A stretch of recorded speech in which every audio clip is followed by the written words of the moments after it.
சட்டியை காய வச்சு எண்ணெய் ஊற்றணுங்கம்மா. நல்லெண்ணெய் ஊற்றி திருப்பி வந்து மிளகு போட்டிருக்கேங்கம்மா, வரமிளகா போட்டிருக்கேன். திருப்பி வந்து இந்த வெங்காயம் இருக்கிற வெங்காயத்தை பெரிய வெங்காயம் வணக்கி விட்டு நல்லா வணக்கிக்கணுங்கம்மா.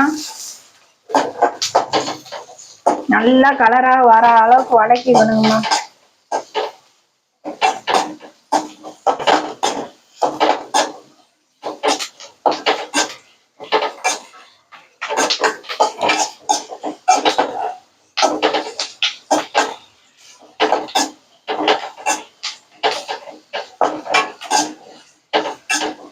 நல்லா சுருள நல்லா வதக்கிக்கணுங்கம்மா. வணங்கிருச்சாம்மா? இந்த வணக்கிக்கிட்டு இருக்கேம்மா. நல்லா வணங்கினதுக்கு அப்புறம்